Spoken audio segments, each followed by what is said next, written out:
Hola a todos y bienvenidos a una nueva sesión de nuestra aventura literaria. Hoy tengo el placer de sumergirnos juntos en una fascinante obra de Ernest Theodor Amadeus Hoffmann, titulada Antonia canta.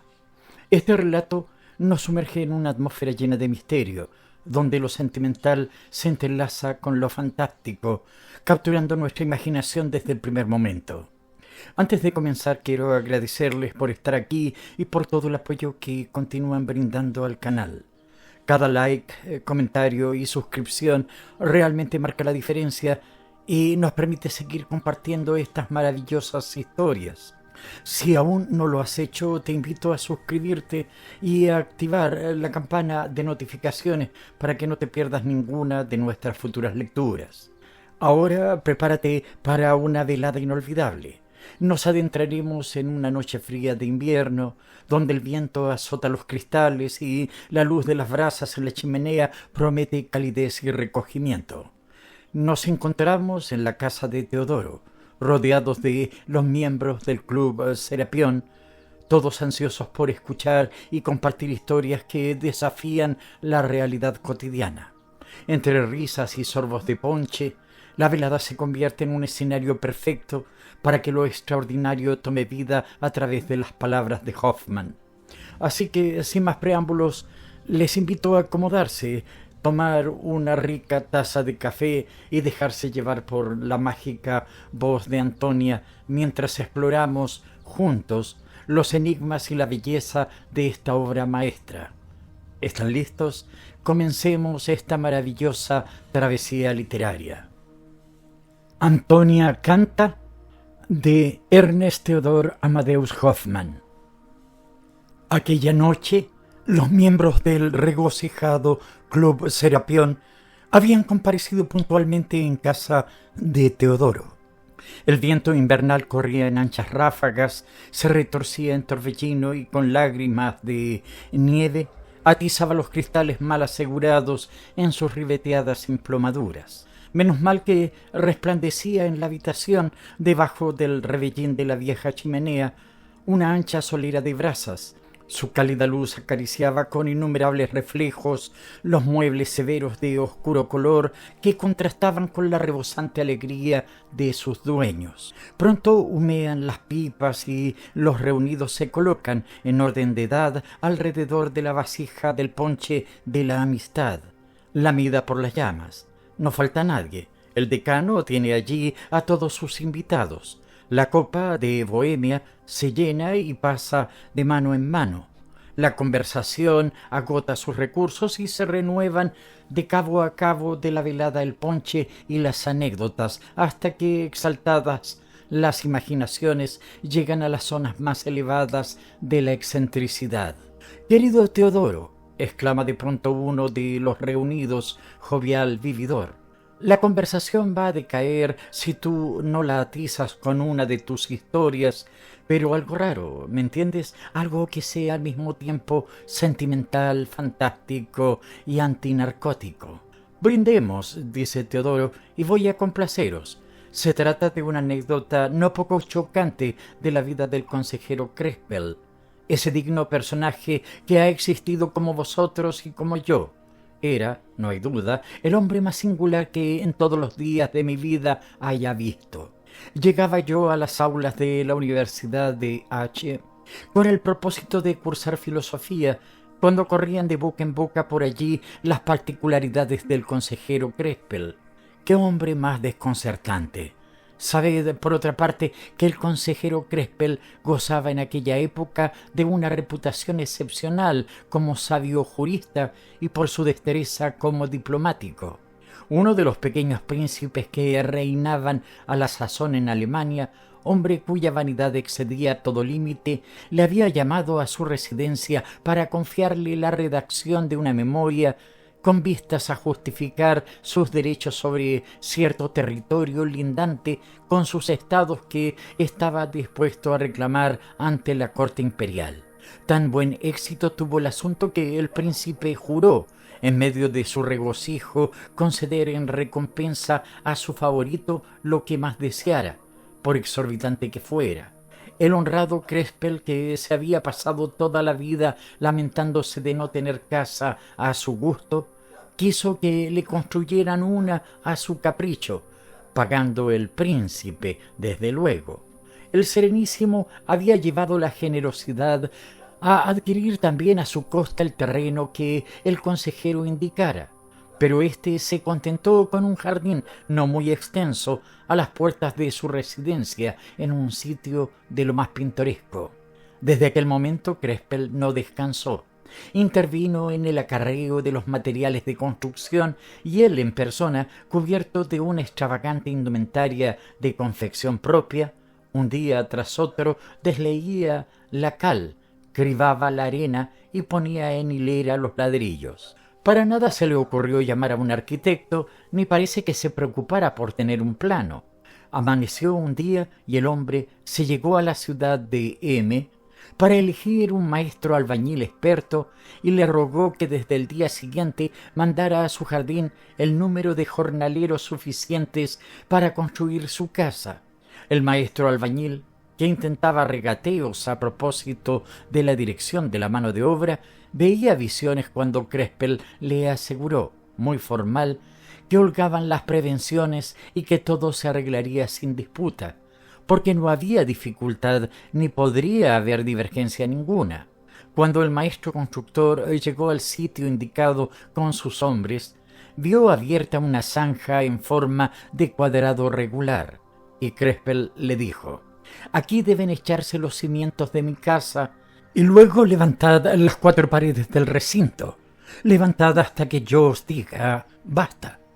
Pero sin puertas, ni ventanas, ni tabiques». «¿Lo ha pensado usted bien?», exclamaba el albañil, mirando a Crespel como se mira un loco. «Ea, buen hombre, limítese a cumplir lo que le pido», respondió el consejero con frialdad. «Cada cosa en su tiempo». La certeza de que le pagarían generosamente decidió al albañil a emprender la construcción que tan absurda le parecía. Con alegre presteza se pusieron a la tarea los jornaleros, calentándose la garganta a costas del propietario, trabajando incansables día y noche y comiendo y bebiendo a su sabor a expensas del consejero, que estaba siempre vigilando. Las 4 paredes subían, hasta que una mañana Crespel dijo a los obreros: «Basta». Obedecieron ellos al unísono como verdaderos autómatas y, bajando de los andamios, fueron a alinearse en círculo alrededor de Crespel y se quedaron mirándole con aire zumbón, como diciendo: «¿Y ahora, maestro, qué vamos a hacer?». «Sitio, dejen pasar», exclamó el consejero al cabo de una pausa de reflexión. Corrió inmediatamente hacia un extremo del jardín, inclinó la cabeza con gesto de descontento, volvió luego a pasos contados hasta llegar al pie de sus 4 paredes y repitió la pantomima a cada lado del recinto hasta que, de improviso, como al empuje de una idea luminosa, agachó la cabeza y se fue hacia un punto de la pared, gritando con todas sus fuerzas: «¡A mí! ¡A mí, muchachos! Coged los azadones y abridme aquí una puerta». Y luego se puso a dibujarla con tiza en la pared, en sus exactas dimensiones. Fue cosa de unos momentos. Entró por ella en la casa y sonreía como encantado de su obra maestra. Pero el patrón albañil le hizo presente que la altura de las paredes no pasaba de la de una casa de 2 pisos. Circulaba Crespel, seguido de los trabajadores armados de martillos y azadas. Estaba en todo. Medía, calculaba, daba órdenes. Aquí una ventana, 6 pies de altura, 4 de ancho. Aquí una muy pequeña, 3 pies de alto, 2 de ancho. Y la palabra se convertía inmediatamente en obra. Ahora bien, amigos míos, en el pleno de este incidente del cual hablaban todos, llegaba yo a H. Y en realidad nada he visto tan regocijante como los centenares de mirones que apretaban las narices contra la verja del jardín de Crespel, y que vitoreaban cada vez que se desprendía una piedra o que se abría en la pared, como por ensalmo, otra ventana. Por el mismo estilo fueron ejecutados los trabajos restantes de la famosa construcción sin que les precediera un plan o un razonamiento, a medida de las corazonadas de Maese Crespel.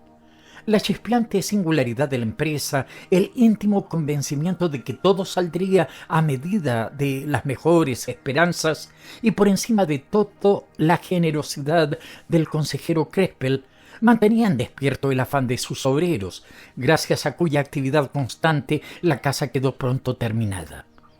Por fuera presentaba la más rara irregularidad, ya que ninguna ventana se parecía a la otra y cada uno de sus detalles se desentendía de los restantes. Vista por dentro era, en verdad, la más cómoda de todas las habitaciones imaginables, y hube de reconocerlo yo misma cuando, al cabo de unos días de alternar con él, maese Crespel me hizo los honores de su nueva estancia. Puso remate a su originalidad con un convite de ceremonia al que únicamente fueron admitidos los varios tipos de obreros que habían colaborado en la edificación. Este convite debió de ofrecer el más original de los cuadros. En él devoraron los platos más rebuscados unas bocas no acostumbradas a apreciar tales refinamientos. De sobremesa, las esposas y las hijas de aquella buena gente improvisaron un baile, en el cual no dejó de participar el señor Crespel. Cuando las piernas empezaron a flaquearle, echó mano a un violín y se divirtió viendo brincar a sus convidados como verdaderos títeres, hasta que lució la aurora. Un martes di con el señor Crespel en casa del profesor M. Figura más extraña que la de Crespel aquella noche no creo haberla visto en mi vida. Cada uno de sus movimientos llevaba impreso una torpeza tal que me tenía con el alma en un hilo, esperando de un momento a otro cualquier percance. Pero, según parece, los anfitriones ya estaban familiarizados con sus cosas, y el ama de la casa no parecía extrañarse en lo más mínimo al verle tan pronto agitado cerca de un grupo de porcelana china, como balanceando las piernas delante de un espejo, como agitando los puños bordados mientras hacía prestidigitación a base de unas piezas de cristal a las que hacía dar vueltas una tras otra a la luz de las velas. El cuadro cambió durante la cena. Crespel había pasado de la curiosidad a la charla más viva. Saltaba sin cesar de una idea a otra y de todo hablaba voluble y con una voz alternativamente quejumbrosa, velada, decidida o lánguida. Se habló de música y de un compositor que se había puesto de moda. Crespel sonreía y dijo por fin con un acento sibilante: «Quisiera que 100 millones de diablos se llevaran al fondo del infierno a ese musicastro».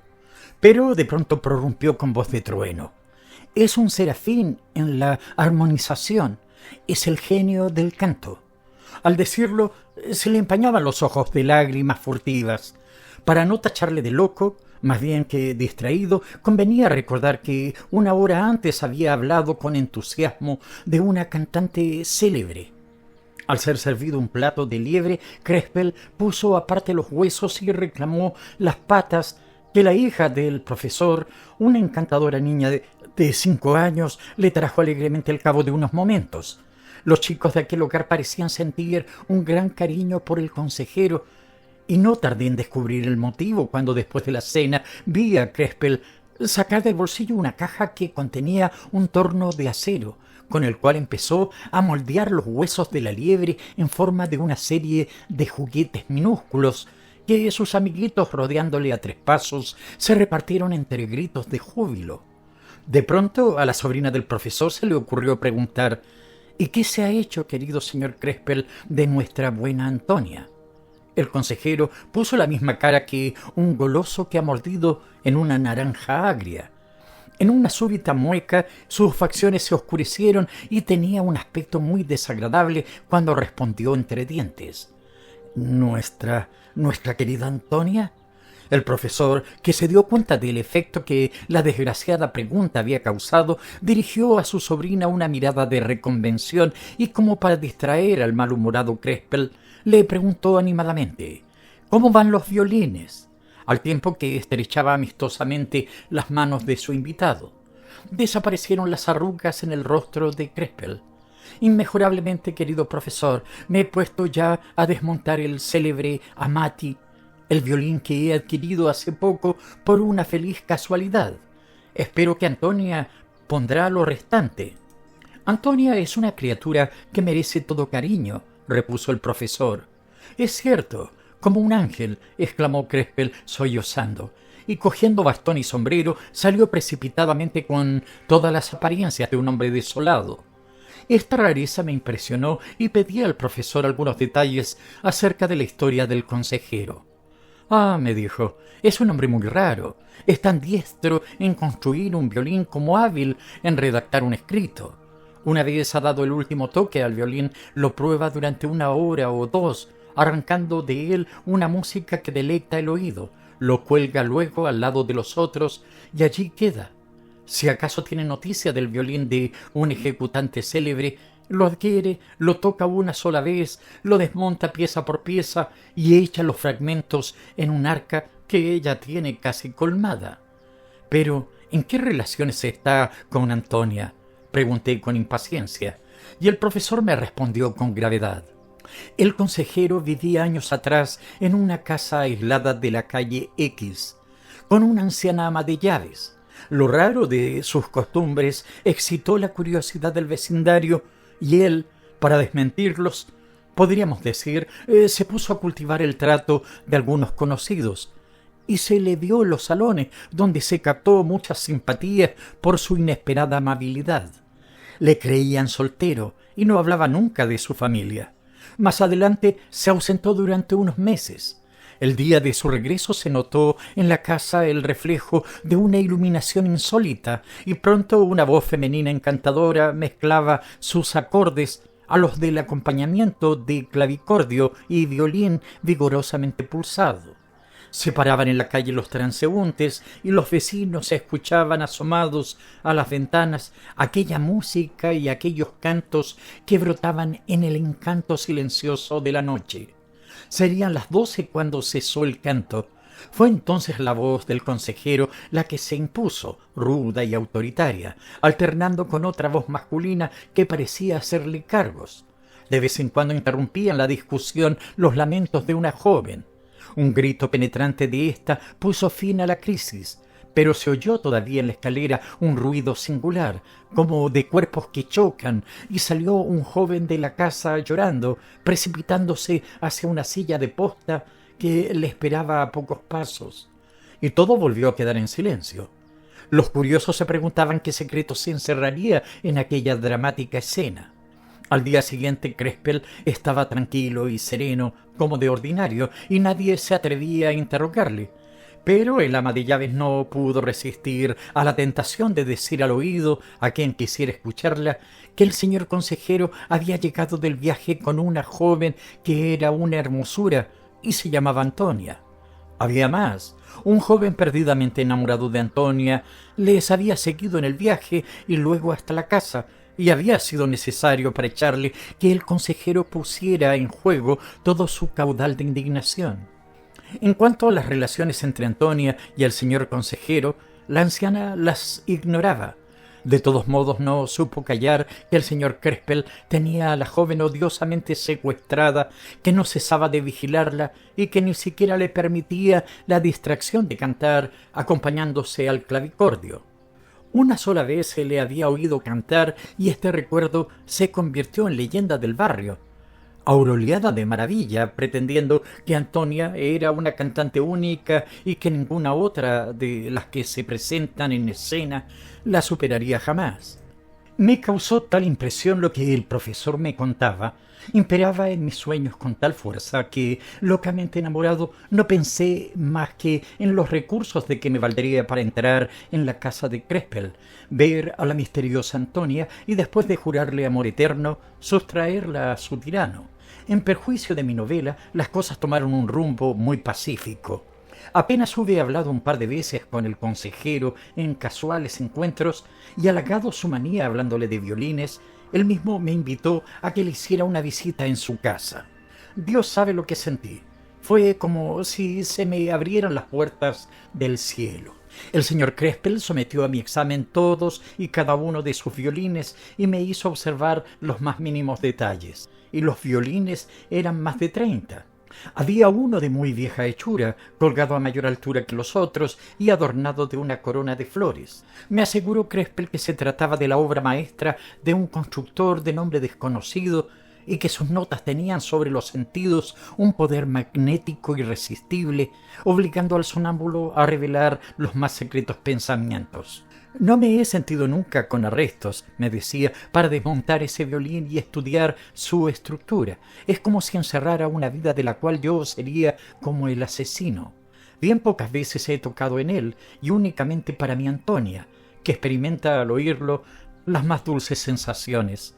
Recorrió mis venas el escalofrío del misterio pensando en Antonia. Mi buen señor consejero, le dije, con el acento de la más amable insinuación, ¿no me haría usted el favor de tocarlo para mí unos instantes? Crespel se revistió de ironía y con voz nasal, apoyando en cada sílaba, me respondió: «No, mi buen señor estudiante». Su actitud me desconcertó y no supe qué replicarle. Entretanto, Crespel persistía en enseñarme las curiosidades de su colección. A punto de despedirnos, sacó de un cofrecillo un papel plegado y me lo dio, diciendo en tono casi solemne: «Joven, es usted amante de las artes. Acepte lo que le doy como precioso recuerdo». Y sin esperar la respuesta, me empujó suavemente en dirección al umbral y me cerró la puerta en las narices. Desplegado el papel, vi que contenía el cabo de una cuerda quinta y esta inscripción: «Fragmento de la cuerda quinta que el divino Stamitz había puesto a su violín cuando dio su último concierto». A pesar de la despedida algo extravagante con que me había obsequiado el consejero, no supe resistir al deseo de volver a su casa, y estuve acertado. En el momento en que llegué, Antonia, al lado de Crespel, se ocupaba en ordenar las piezas de un violín que él desmontaba. Era una joven extremadamente pálida, que un soplo de aire hubiera ruborizado y que, apagado el rubor, volvía a una blancura y a una frialdad de alabastro. Me sorprendió notar aquel día en Crespel una naturalidad y una cordialidad que contrastaban vivamente con los celos tiránicos de que el profesor me había hablado. Conversé particularmente con Antonia delante de él sin que demostrara desagrado. Desde aquel día mis visitas fueron frecuentes y bien acogidas, hasta llegar a la franca y amable intimidad, a despecho de los chismosos que en todo buscan pretexto para urdir sus malicias. Las raras ocurrencias de Crespel me divertían, pero me es forzoso confesar que el imán que me atraía a la casa era Antonia, y que únicamente por consideración a ella toleraba yo el carácter de Crespel, que a momentos resultaba francamente insoportable. Cada vez que yo llevaba la conversación al tema musical, se ponía como un gato enfurecido y, quieras que no, debía darle la razón en cuanto dijera y salir con las orejas gachas. Una noche le encontré de un humor muy feliz. Había descubierto en su viejo violín de Cremona un secreto que importaba mucho al arte. Aprovechándome de aquellos momentos de viva satisfacción, logré por fin que hablara de música. Pusimos en tela de juicio el talento fanfarrón de una caterva de virtuosos a quienes la más admiraba. Crespel reía mis agudezas y Antonia fijaba en los míos sus grandes ojos. «No es cierto», le dije, «que ni para el canto ni para el acompañamiento sigue usted el ejemplo de ninguno de nuestros pretendidos vencedores de dificultades». Las mejillas pálidas de la muchacha se bañaron de un delicado tinte encarnado, y como si algo electrizante hubiera recorrido todo su ser, abrió los labios. Iba a cantar. Inmediatamente Crespel, empujándola hacia atrás y cogiéndome a mí por un hombro, me gritó en voz estridente: «¡Caballero! ¡Caballerito!». Y volviendo a los modales ceremoniosos de otras veces, añadió: «Soy demasiado cortés todavía, mi querido señor estudiante, para rogar al diablo que le rompa la crisma. Pero, como usted ve, bastan las tinieblas que reinan afuera para que pueda rompérsela sin que yo me moleste en hacerlo echándole escalera abajo. Así pues, hágame un favor, vuelva al sitio de donde ha venido y conserve un buen recuerdo de su amigo. Sí, entiéndame, si por acaso no le encuentra usted en casa otra vez». Diciendo esto, me abrazó como en la primera visita y me puso fuera, sin que yo pudiera dirigir a Antonia una sola mirada de adiós. El profesor no dejó perder la ocasión de hacer burla de mí. Me dijo y repitió que mi nombre quedaba borrado para siempre de los libros del consejero. Poco a poco, la ausencia y el alejamiento atenuaron la violencia de la pena que me tenía con la muerte en el alma. La figura de Antonia y la idea de aquel canto del cielo que no me había sido posible oír se borraban, se velaban tenuemente con las misteriosas tintas de un sueño abismado en el fondo de mi alma. 2 años después estaba yo de viaje por el sur de Alemania. Mi itinerario me llevaba a cruzar la ciudad de H. Una sensación de congoja me oprimía el pecho a medida que me acercaba a aquella ciudad. Anochecía y se destacaban en el horizonte los campanarios envueltos en la bruma que precede a la noche cerrada. De pronto me faltó el aire y hube de decidirme a bajar del carruaje y seguir la carretera andando, y aquella sensación adquiría cada vez un carácter más extraño. Creía oír en el espacio los acentos de un canto dulce y fantástico. Distinguía unas voces que salmodiaban. ¿Qué será? ¿Qué será? Grité para mí mismo con un acento de temor que llamó la atención de otro caminante que acertaba a pasar. ¿No ve usted allá a la izquierda el cementerio?, dijo el hombre. Acaban de enterrar a alguien. En esto la carretera en pendiente dominaba el cementerio y vi efectivamente que acababan de echar las últimas paletadas de tierra a una fosa. Descorazonado, se me antojó que en aquella sepultura se encerraba toda una vida de felicidad y de esperanza. Cerca de las primeras casas de la ciudad encontré al profesor M., apoyado en el brazo de su sobrina. Volvían ambos de la lúgubre ceremonia, pasaron cerca de mí sin verme y me di cuenta de que la joven estaba llorando. Me fue imposible frenar la impaciencia que me devoraba. Mandé a un lacayo con el equipaje a una fonda de que tenía recuerdo y corrí desesperadamente hacia la casita de Crespel. Al abrir la verja del jardín vi pasar por la avenida de Tilos al consejero, gesticulando como un desesperado en medio de 2 personas enlutadas. Llevaba el traje gris que él mismo se había cortado, según el más extravagante modelo, la misma indumentaria que antaño, a no ser el largo crespón que colgaba del tricornio exiguo y el cinturón negro que le ceñía el vientre y prendido del cual se balanceaba un arco de violín en lugar de espada. Su aspecto era escalofriante. «Está loco», me decía yo. Los hombres que le acompañaban se separaron en el umbral de la casita y Crespel les abrazó riendo con una risa que no pasaba de la garganta. Ellos se despidieron y al volverse notaron mi presencia. «Bienvenido, señor estudiante», me dijo Crespel. «Usted sí me comprenderá». Y cogido de la mano me llevó al cuarto donde tenía la ristra de violines, esta vez cubiertos de un crespón negro. Uno faltaba, el del maestro desconocido. Una corona de ciprés señalaba el sitio que antaño ocupaba. Comprendí el drama. «Antonia, Antonia», exclamé con voces de delirio. Y Crespel seguía plantado delante de mí, petrificados los ojos y con los brazos cruzados. Cuando ella expiró, me dijo, con una voz que pretendía contener la emoción, el alma de aquel violín emitió al romperse una nota de dolor y la tabla armónica se resquebrajó. El viejo instrumento, al que tanto cariño tenía, no pudo sobrevivir. Lo he encerrado en su ataúd. Así me habló el consejero. Alterado los rasgos, con la voz ronca y cascada, preludió una canción grotesca y era una cosa horrible verle saltar sobre un pie de uno a otro lado del cuarto, mientras alrededor de su sombrero flotaba el crespón de luto que se enredaba en las cuerdas de los violines y al rozarme la cara arrancó de mi garganta un grito agudo. Entonces se detuvo. «Muchacho, muchacho, ¿por qué grita usted así? ¿Acaso ha visto alguna vez el ángel de la muerte? Es el que va delante de todos en los entierros». Dichas estas palabras, se situó en el centro del cuarto y levantando con ambas manos el arco de violín colgado de su cinturón, lo rompió con ensañamiento y echó los pedazos lejos de sí. «Ahora estoy libre, libre, libre. Basta ya de violines. No haré ni uno más». El desventurado Crespel aullaba esas frases en un tono infernal y después empezó de nuevo a recorrer el cuarto andando en un pie. Helado de espanto intenté la huida, pero él me detuvo con brazo nervioso. «Puede quedarse, señor estudiante. No atribuya a la locura mis convulsiones. Todo eso me viene encima porque el otro día mandé que me cortaran una bata, bajo la cual quería parecerme al destino o a Dios». El desventurado me declaró una serie de extravagancias por el estilo, hasta que, agotado por la exaltación, cayó como muerto. Acudió a mis voces la anciana ama de llaves y le dejé en sus brazos.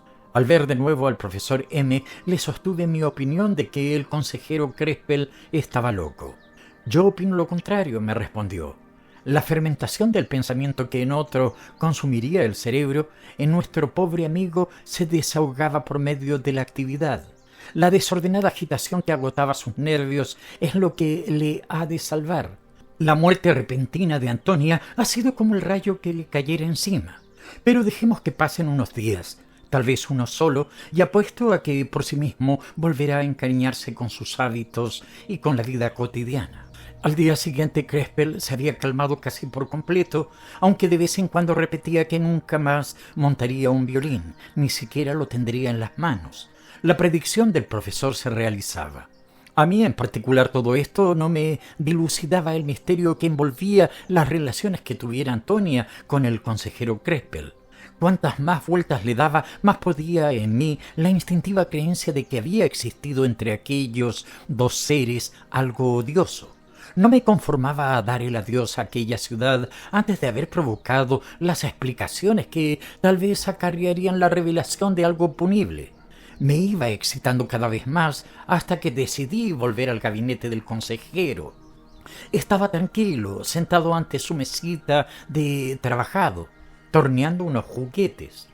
Hombre abominable, este fue mi saludo. ¿Cómo puede usted gozar de un momento siquiera de bienestar sintiendo en el corazón el gusano roedor? ¿No le reprocha nada la conciencia? Aunque perplejo, el consejero sostuvo la mirada de mis ojos y, abandonando el torno, replicó: ¿Qué significado tiene lo que me está diciendo? Tome usted asiento, querido. Su despreocupación, su misma amabilidad me irritaban y le acusé abiertamente de la muerte de Antonia, jurándole que en mi calidad de abogado pondría en juego todos mis recursos para provocar una investigación judicial acerca de las causas de tal crimen. Mi exaltación acabó desahogándose en un torrente de palabras. Al terminar, observé que el consejero no había cesado de sostener con toda tranquilidad mis miradas. «Es usted joven e impulsivo», me dijo, poniendo en la voz una gravedad solemne que me confundía. ¿Con qué derecho, joven, se atreve a penetrar en los secretos de una vida que desconoce? Antonia no vive ya. ¿Qué importa lo restante? Había algo profundamente triste en la calma de aquel hombre. Avergonzado de mi insensatez, apelé a la generosidad de su corazón para que me confiara algunos detalles de la vida de aquel ángel que removía en mí las fuentes del llanto. Me cogió de la mano, me llevó hasta el balcón y me confió una historia de la que únicamente puedo recordar lo que hace referencia a Antonia. Ya de joven se había iniciado en el consejero Crespel la afición apasionada que le llevaba a adquirir a toda costa los violines de los viejos maestros. Esta afición le había conducido a Italia. En el teatro de San Benedetto de Venecia oyó a la famosa cantatriz Ángela X. No menos que su talento artístico deslumbre al consejero su belleza, y se unió con ella en matrimonio secreto. Pero ángel de la escena, la bella cantatriz era el diablo en el hogar. Al cabo de innumerables escenas borrascosas, Crespel optó por refugiarse en el campo, donde consolaba sus cuitas pulsando un excelente violín construido en Cremona. Pero la señora, celosa como buena italiana, corrió a su retiro para seguir atormentándole sin compasión. Un día entró en el pabellón de verano, donde Crespel estaba improvisando. Engolfado en los mundos de la música, apoyó la linda cabecita sobre el hombro del marido y le miró con el amor en los ojos. El consejero, que vagaba por unas zonas ideales, hacía revolotear el arco con tanto ardor que éste, sin el intentarlo, rozó la garganta satinada de Ángela. Dio ella un brinco furioso, le increpó llamándole bestia tedesca, y en un arranque de cólera le arrebató el violín de Cremona y lo estrelló contra el mármol de una mesa que había en la sala. Quedó el consejero, como suele decirse, de piedra, y luego, por uno de esos movimientos nerviosos que escapan al análisis, todo su cuerpo se crispó y arrojó por la ventana de su propia casa a la bella cantatriz, huyendo luego hacia Alemania. Pero por el camino, al recordar aquel extraño suceso, si bien había obrado sin premeditación, le asaltaron los remordimientos. Contribuiría también a ello el recuerdo de cómo la señora le había arrullado últimamente con la dulce esperanza de la paternidad. Imagínese, pues, su grata sorpresa cuando al cabo de 8 meses recibió en un extremo de Alemania una carta rebosando ternura, en la cual su mujer querida, sin hacer la más mínima mención del accidente de la villa, le anunciaba el nacimiento de una hija y le instaba a que volviera a Venecia. Receloso, Crespel, temiendo que le tendieran un lazo, mandó tomar informes y supo que, efectivamente, la bella italiana, al ser echada por la ventana, tuvo la suerte de caer sobre un macizo de flores y césped que habían suavizado la caída, y que en cuanto a los resultados del vuelo de aquel ruiseñor, el único conocido era un cambio feliz en su genio. Habían cesado los antojos y los arranques de cólera. El remedio conyugal resultaba maravilloso. La noticia caló tan hondo en el buen consejero que hizo enganchar inmediatamente los caballos a su berlina. Pero cuando ya estaba en el carruaje cambió de opinión. «Diablo», se dijo, «si la dama no estuviera curada del todo, he de exponerme a echarla una segunda vez por la ventana». Era una pregunta difícil de contestar. Subió, pues, a su casa, puso una carta muy extensa a su querida esposa, felicitándola de que su hijita tuviera como él una motita de vello detrás de la oreja, y luego no se movió de Alemania. Cruzáronse otras cartas. De Venecia a H. revoloteaban como bandadas de tórtolas las protestas de cariño, los planes para mañana, las lamentaciones y los dulces ruegos. Y cierto día Ángela se presentó en Alemania y dejó pasmados con su arte a los concurrentes del teatro de F. Le sobraban unos años para que la llamaran joven, pero aún así encendió alguna pasión, procuró a más de uno la dicha que anhelaba y causó con estas cosas muchas habladurías. Entretanto, la niña de Crespel había crecido. La llamaban Antonia y la madre presentía en ella una cantante de su misma categoría. Sabiendo tan cerca a los suyos, Crespel ansiaba ir a abrazar a su hija, pero le retenía el temor a las locuras de su señora y no se decidía a abandonar sus violines, que nunca le contrariaban. Un músico joven de gran porvenir, que brillaba en aquel entonces, se enamoró de Antonia. Llamado a dar su beneplácito, Crespel se declaró encantado de que su hija se uniera con un artista sin rival en el violín, y esperaba de un día a otro la participación de la boda, cuando recibió una carta enlutada y de letra desconocida, anunciándola que Ángela acababa de morir de pleuresía, precisamente el día anterior al señalado para la boda de Antonia. Le notificaba también que la última voluntad de la cantatriz había sido que Crespel acudiera inmediatamente para hacerse cargo de la huérfana. El novio, que no se había separado de Antonia durante el doloroso trance, estaba presente a la llegada de Crespel. Una noche en que se reunieron y Crespel soñaba con la difunta, se sentó Antonia al piano y cantó una melodía. Hubiérase dicho al oírla que latía en su garganta el alma de la madre. Crespel sollozaba. Dominado por la emoción, se levantó y estrechó en los brazos a la muchacha. «No, hija mía», exclamaba, «si me amas, deja de cantar. Se me rompe el corazón. No cantes nunca más». Y ya posó largo rato en su padre los ojos brillantes de lágrimas, en el ensueño de una dicha que iba a desvanecerse. Se desbordaban sus bucles como un torrente de ébano encima de los hombros de nieve, y su talle se inclinaba como un lirio a punto de quebrarse. Crespel lloraba al verla tan bella, atormentada por el instinto que acababa de revelarle el porvenir.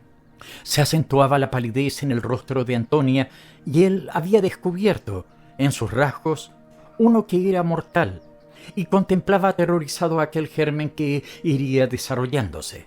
«No, amigo, no», decía al cabo de un tiempo el famoso doctor R. «Las manchas rojas que asoman a sus mejillas cuando canta no son efectos de la animación. Serán lo que ya me temía».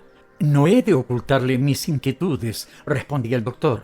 «Sea que la muchacha se haya esforzado en el canto o debido a un defecto orgánico, yo entiendo que ese brillo sonoro de la voz, que está por encima de las facultades de su edad, es un indicio de peligro.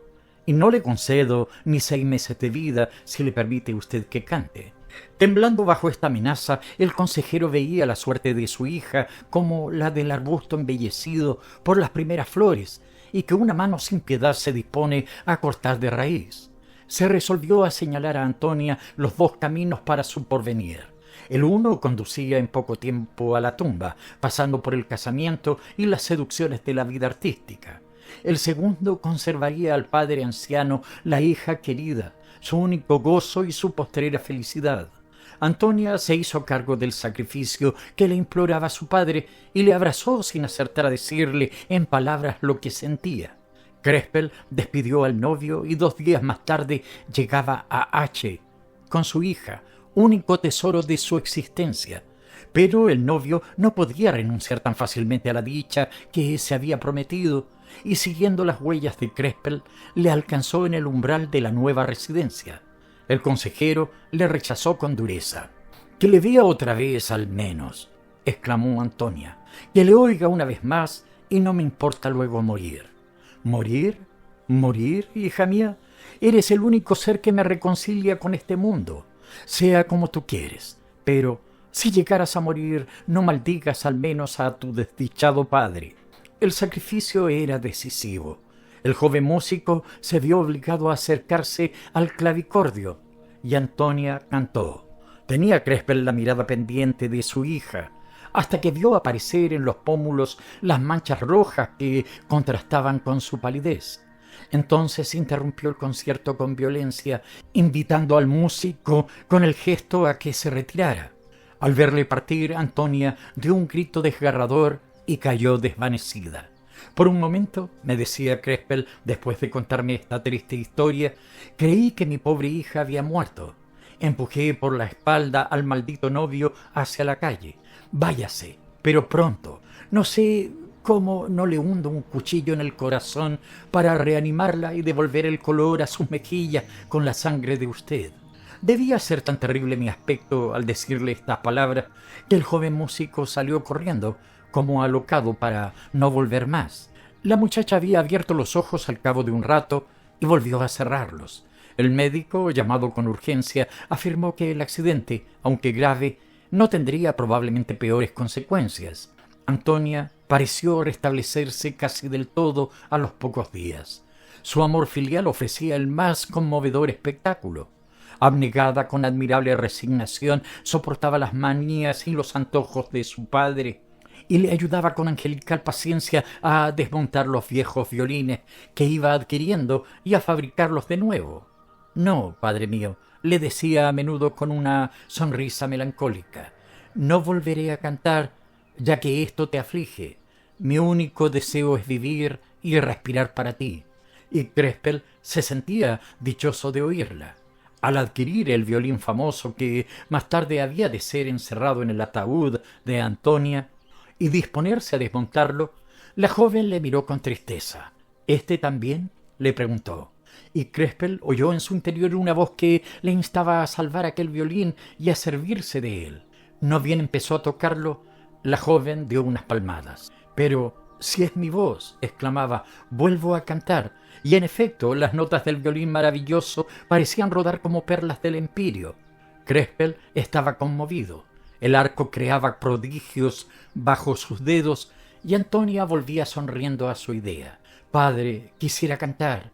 Y él arrancaba del instrumento deliciosas variaciones. Pocos días antes de mi segundo viaje a H, al consejero le había parecido oír, era una noche de calma, que el clavicordio recobraba su alma en el cuarto inmediato, y reconoció la pulsación del pretendiente de Antonia recorriendo rápidamente las teclas de marfil. Iba a levantarse, pero una mano de hierro parecía atenazarle. Le pareció luego que la voz de su hija murmuraba débilmente, como en la lejanía, y poco a poco las modulaciones eran más cercanas, en un crescendo fantástico, y cada una de las vibraciones le hería como una flecha en el corazón. De pronto, una aureola azulada rasgó las tinieblas en que estaba sumida la habitación, y Crespel vio a su hija en los brazos de su pretendiente. Sus labios se unían y a pesar de ello el canto celeste continuaba. Bajo el dominio de un miedo y una angustia sobrenaturales, el consejero Crespel permaneció en su inmovilidad hasta la aurora, paralizado el pensamiento por una torpeza de plomo. Cuando el primer rayo de luz se deslizó en tintas rosadas a través de las cortinas de su cama, se levantó como de un sueño penoso y corrió al cuarto de Antonia.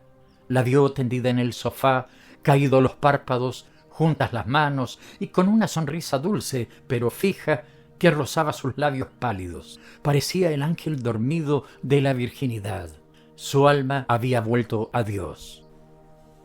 Fin.